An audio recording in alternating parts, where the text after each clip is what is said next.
Oi pessoal, tudo bem? Eu vou falar hoje com vocês um assuntinho bem importante, já que, né, carnaval tá chegando, todo mundo quer aproveitar, festar bastante, beijar bastante.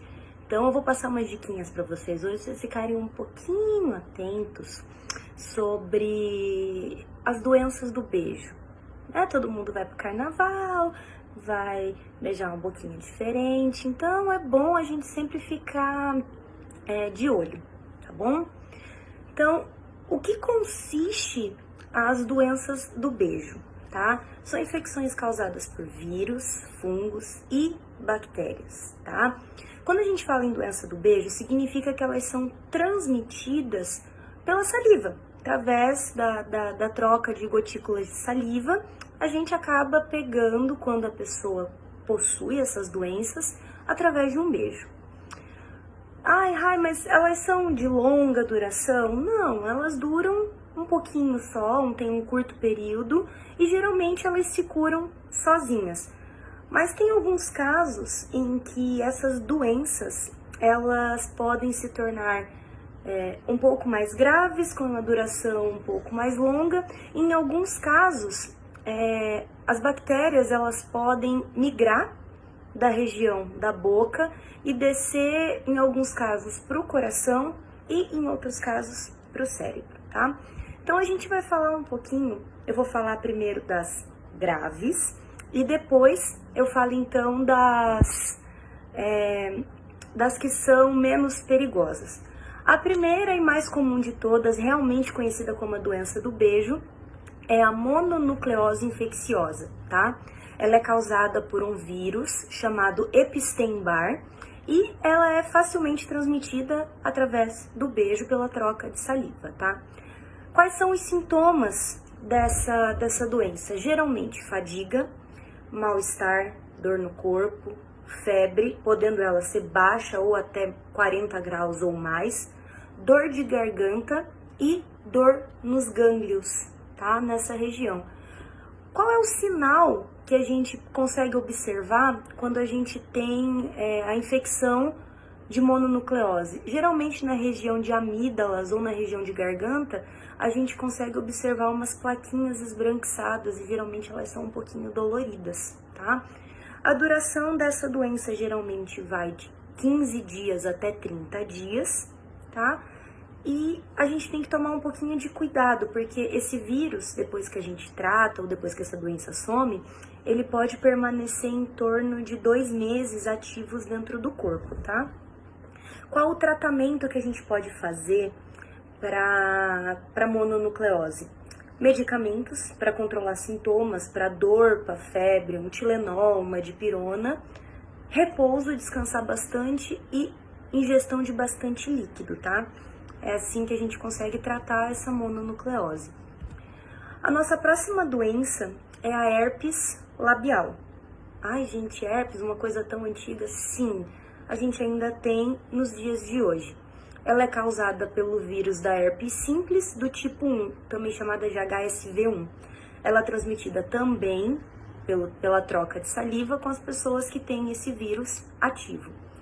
Quais são os sinais e sintomas? O primeiro sinal que a gente consegue observar são bolinhas e regiões, umas bolinhas amareladas em regiões avermelhadas, ao redor da boca, tá? E elas geralmente causam formigamento na boca e elas são bem doloridas. Em relação a sintomas, a gente consegue observar febre, mal-estar, dor de garganta também e dor na região de gânglios. A duração dela é um pouquinho mais curtinha, em torno de 7 a 14 dias, e ela pode voltar com frequência para quem tem baixas de imunidade. O tratamento para herpes simples, para herpes labial, são pomadas, aplicação de pomadas com propriedades antivirais, por cerca aí de uns 4 dias, e em outros casos, a gente pode tomar comprimidos para herpes, com duração aí de uns 7 dias, mas isso só é prescrito pelo médico, tá bom? A nossa terceira doença, então, é a candidíase, que é conhecida o famoso sapinho, quando a gente tem ela na boca. Ela é causada por fungos, geralmente do gênero Cândida, seja ela Candida albicans ou outro gênero de Cândida, e ela também é transmitida através de troca de saliva, e o aparecimento dela é geralmente quando a gente está com a imunidade baixinha, deu uma baixadinha ali.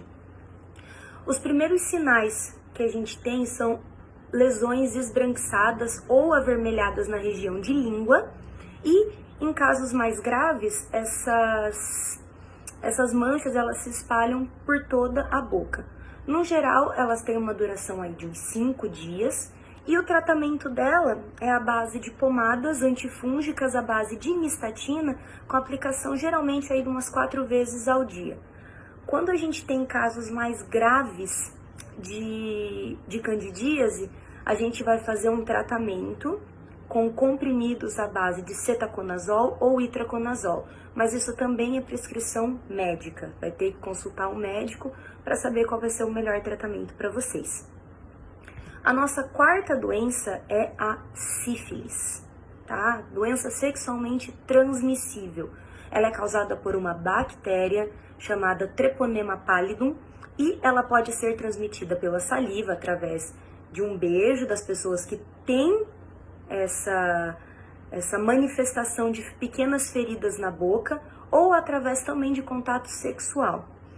Quais são os sinais que a gente tem dessa doença numa fase inicial? São pequenas lesões na boca ou em região íntima, então a gente também tem que tomar cuidado na hora da relação sexual com pessoas que a gente não tem muito contato ou que a gente desconhece.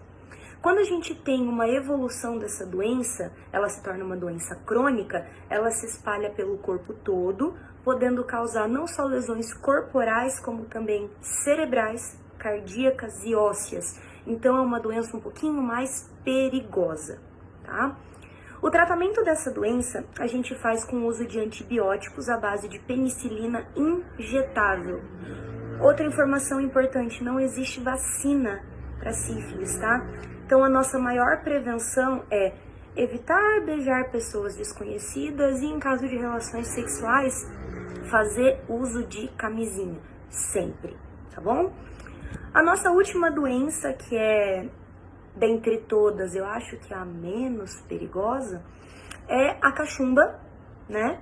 Também chamada de papeira ou parotidite. O que é uma parotidite? É uma inflamação das nossas glândulas salivares, sejam elas a parótida, que é a mais importante da boca, ou até mesmo as sublinguais, que ficam embaixo da língua, tá?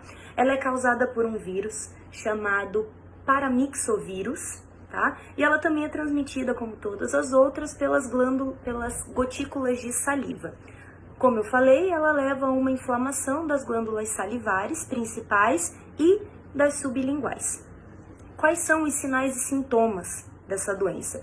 Inchaço, né, dessas regiões, dor na mandíbula, dor na hora de mastigar, dor na hora de engolir, febre alta, dor de cabeça, cansaço, fraqueza e geralmente perda de apetite também. Qual que é a versão mais grave que pode acarretar essa doença? Uma meningite. Uma meningite é uma doença extremamente grave, tá? E nesses casos a gente precisa procurar um tratamento médico com urgência, mas eu não vou falar de meningite hoje.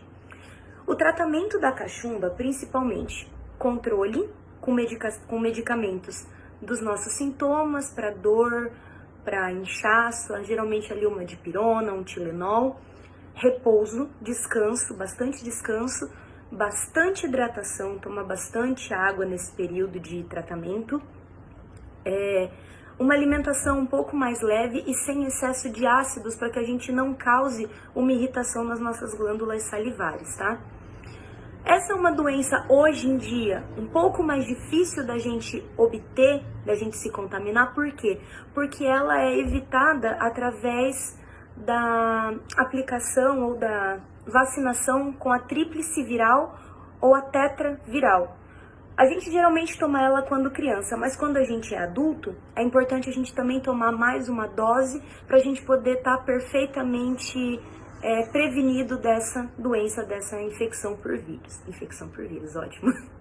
Enfim, Essas daí são as principais doenças que a gente tem que tomar um pouquinho de cuidado, principalmente nessa época de carnaval. Não estou dizendo para vocês, meu Deus, não aproveitem e fiquem em casa, não. Mas a gente poder dar uma observada naquele crush, naquele boyzinho, naquela mocinha que a gente está interessado, pra gente poder tomar esses pequenos cuidados, tá bom? Quai, seu app de vídeos curtos.